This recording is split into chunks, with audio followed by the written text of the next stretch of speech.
Damn it. ఏంటిటా కుండబద్దలు కొడతా అట్ట. నమస్కారం, కుండబద్దల ప్రేక్షకులకు స్వాగతం. అతి మేధావి, రాజకీయ నిరుద్యోగిగా మిగిలిపోయిన పరకాల ప్రభాకర్ గతంలో లాగా చంద్రబాబు నాయుడు నన్ను పిలిచి మరీ పెద్ద పోస్ట్ ఇవ్వలేదని అలిగాడో, లేకపోతే మరేదైనా కారణం ఉందో, లేదు జగన్మోహన్ రెడ్డి దగ్గర ఏమన్నా పాల్పడ్డాడేమో తెలియదు. కానీ ఇప్పుడు ఓటింగ్ ప్రక్రియ, ఎన్నికల ప్రక్రియ మీద ఒక పెద్ద అభాండం వేసి కూర్చున్నాడు. అసలు ఇది ప్రజలు ఎన్నుకున్న ప్రభుత్వం కాదు, పాలకులు ఎంచుకున్న ప్రభుత్వం ఇది. ఓటింగ్ సిస్టంలోనే, ఎలక్షన్ దీంట్లోనే పెద్ద గోల్మాల్ జరిగిపోయింది. రేత్రి 2 గంటల దాకా ఓటింగ్ జరిగితే అందులో మొత్తం ఫైనల్గా వచ్చిన 80.66% ఓటింగ్లో దాదాపుగా 12.54% ఫేక్ ఓట్లేనన్నట్టుగా దాన్ని మరి ఓట్లలోకి కన్వర్ట్ చేస్తే దాదాపుగా 51,83,000 పైచిలుకు ఓట్లు మొత్తం దొంగ ఓట్లేనన్నట్టుగా చెబుతూ ఉన్నాడు. దీంతో పాటుగా 11:45కి ఒకసారి మళ్ళీ ఎలక్షన్ కమిషన్ ఇచ్చిన లెక్క ఏంటంటే 76.50% ఓటింగ్ ఉంది. అసలు ఆ 11:45 నుంచి 2 గంటల్లో వరకు జరిగిన ఓటింగ్లో దాదాపుగా 4.16% దాన్ని ఓట్లోకి కన్వర్ట్ చేస్తే దాదాపుగా 17,19,000 పైచిలుకు ఓట్లు ఎలా పోలవుతాయి?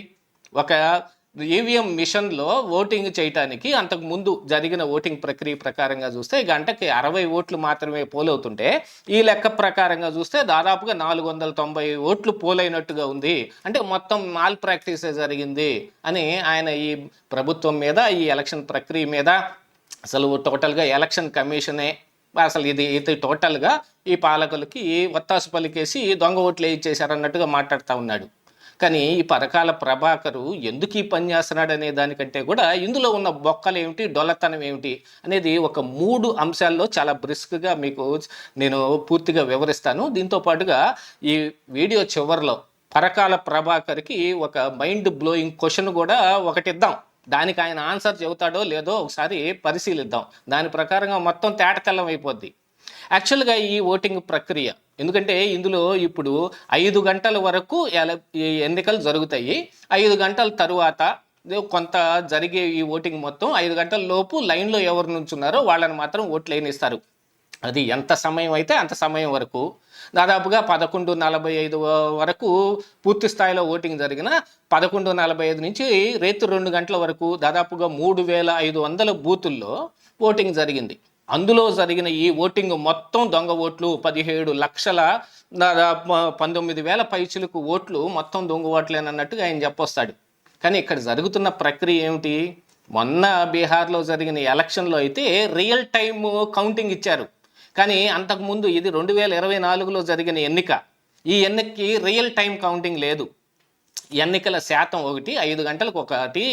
మరి ఏపీ చీఫ్ ఎలక్టోరల్ ఆఫీసరు ఒక శాతం ప్రకటించాడు అని అంటే గతంలో ప్రకటించింది 68.04%. కానీ ఆ ఎలక్టోరల్ ఆఫీసర్ ప్రకటించేదాకా జరిగిన ప్రక్రియ ఏమిటో ఒకసారి మనం చూసుకుంటే, ఫస్ట్గా ఒక బూత్లో ప్రిసైడింగ్ ఆఫీసర్ ఉంటాడు. ఆ ఓటింగ్ శాతాన్ని ఆయన రిటర్నింగ్ ఆఫీసర్కి పంపిస్తాడు.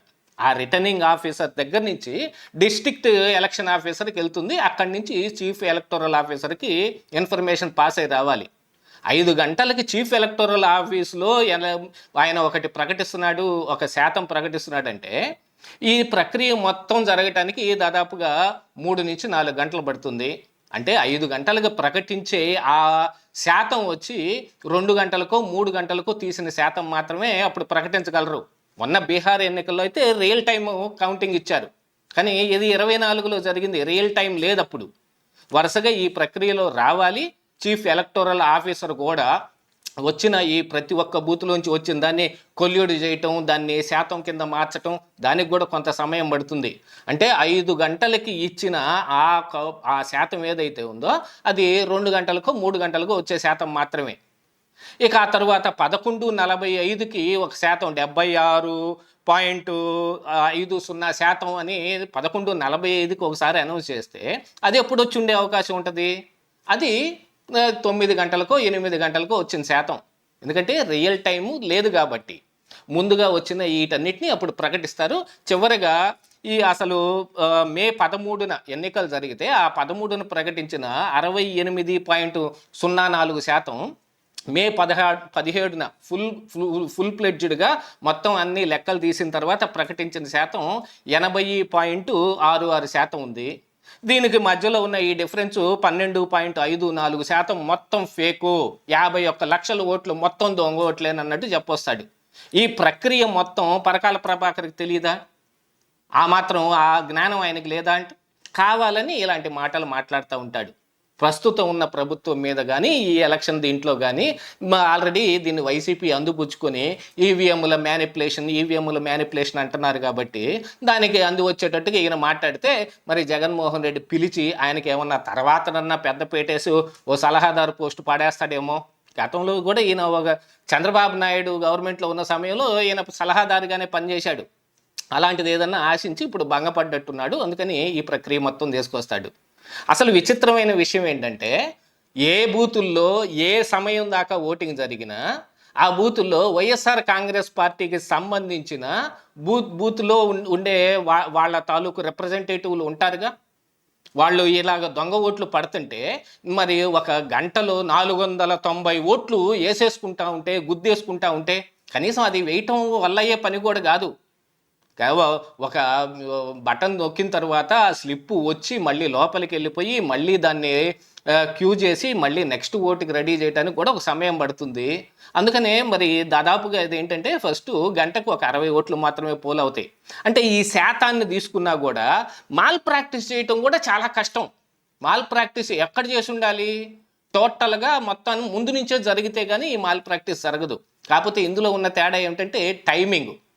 ఆ టైమింగ్ను ఒక్కదాన్ని పక్కకు తప్పించేసి అశ్వత్థామహత కుంజరహ అని ఏనుగు మీదకి నెట్టేసినట్టుగా ఈ శాతాన్ని మాత్రమే పట్టుకొని ఊగులాడుకుంటూ ఇప్పుడు తగుదనమ్మా అని చెప్పి ప్రజలందరినీ తప్పుదోవ పట్టించే ప్రయత్నం చేస్తుంటే ఈ వైసీపీ బూతుల్లో పనిచేసిన రిప్రజెంటేటివ్లు అందరూ ఇక వాళ్ళ అస్తిత్వం కోల్పోయినట్టే.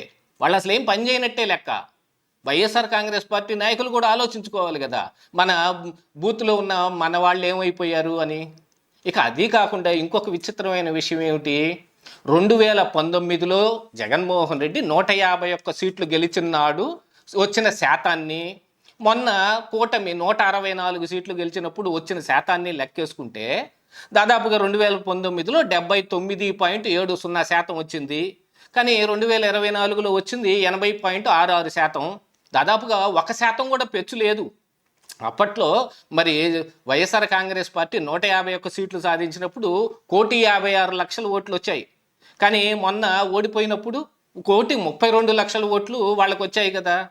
1% కూడా ఇందులో తేడా లేదు. అప్పుడు 2019లో జరిగిన దానికి అంటే ఇప్పుడు 24లో జరిగిన ఈ ఎన్నిక మరి ఖచ్చితంగా ఇది ప్రజామోగ్యం లేకుండా దొంగ ఓట్లతోటి జరిగితే మరి 2019లో జరిగింది దానికి ఏం చెబుతాడు పరకాల ప్రభాకర్? ఇదే ప్రశ్న ఆయన ఖచ్చితంగా ప్రశ్నించి తీరాలి. 2024లో కనుక మాల్ ప్రాక్టీస్ అయితే 2019 కూడా ఖచ్చితంగా మాల్ ప్రాక్టీసే కదా. అంటే అప్పుడు జగన్మోహన్ రెడ్డి కూడా ఈవీఎంలతోనే గెలిచినట్టే లెక్క కదా.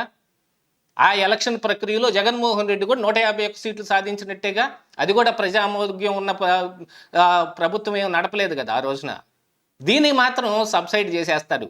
దీనికి ఏం సమాధానం చెబుతాడు పరకాల ప్రభాకర్ అనేది కుండబద్దలు ప్రశ్నిస్తోంది. ఇదే ఈరోజు కుండబద్దలు.